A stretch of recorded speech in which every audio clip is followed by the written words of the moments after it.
Hey guys, I'm in my 2021 Kia Seltos and I had to remove my center console. It's just a little bit different from typical Hyundais and Kias, and I wanted to show you guys the little differences so you guys don't break any of that plastic. Okay, here we are. I have the center console removed already, and just like typical Hyundais and Kias, in this back compartment, storage compartment here, if you lift the lid up, you go all the way down and remove that little carpet or mat on the bottom of that storage compartment, you're going to see two screws. Of course, you can want to remove those two screws. This trim piece at the bottom of the emergency brake will need to be removed.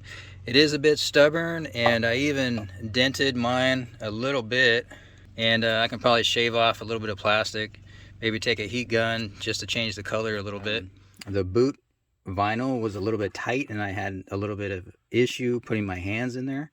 So I was kind of getting frustrated and I wanted to do it a different way. So if your vinyl is tighter, I recommend this, guys. What you can do is just lift up on the shifter on this big piece right here. Give it some muscle. All of this just lifts out, and then to put it back in, it just snaps right back into place. It's just that easy. In fact, I think I just put it right back down. So there it is. It's in place.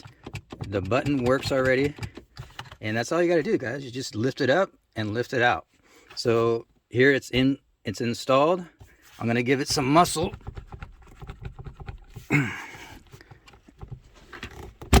There it is. Snaps in and snaps out. So I'm going to leave this off. I promise I didn't destroy anything. I've already done this like 3 or 4 times. Now the difficult part for me was this trim piece right here. There's like a little handle or something. Everybody's trying to look a little more ruggedized. This trim piece on the handle has to be removed, and then you'll see 2 screws, one here and one on the top of this piece here. So it's a little bit difficult to get this off.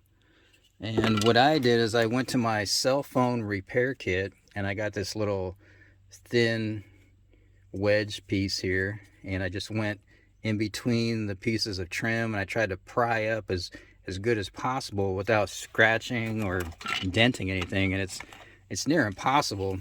I'm sure I have some scratches in here.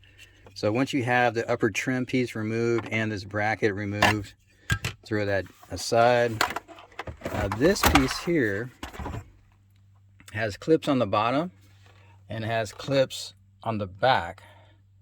Let's see, right there. So what you're going to do is lift up on the bottom and then pull it out, and this entire assembly comes out. You will need to shift it into neutral in order to take this assembly out, and there's 2 ways you can do it.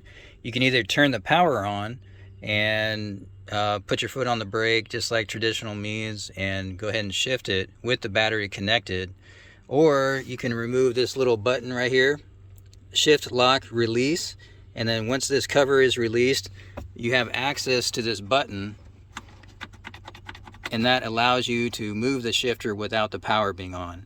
So my power is actually on right now, but with this button accessible, and I'm too lazy to walk around and put the key in, all I have to do is hit the button, hit this button. Now I can shift it into neutral. Okay, so now that it's in neutral, this should slide right in.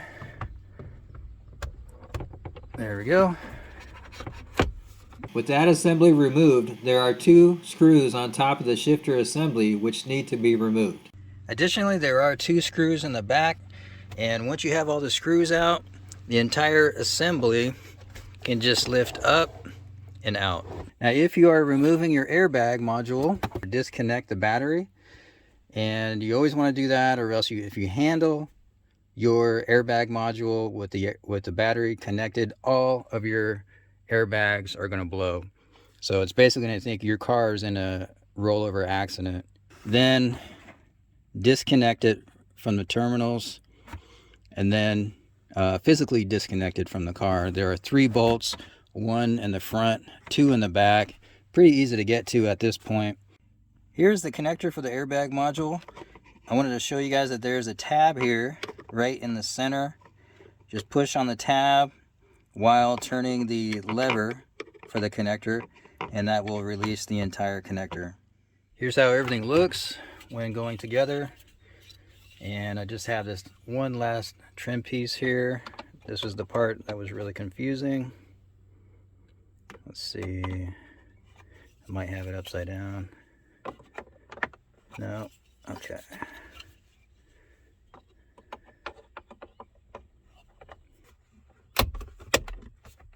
There we go. That trim piece is back on. Now for the gear shifter.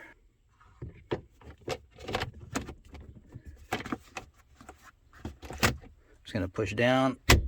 That's in place. The button works. All this just snaps in, no problem. And there it is, guys. When I was trying to figure things out, I removed this trim piece, but it's not required at all. Well, that's it, guys. Thanks for watching. Everything's pretty accessible and easy to get to. Just have a little patience and you can do it. Thanks for watching.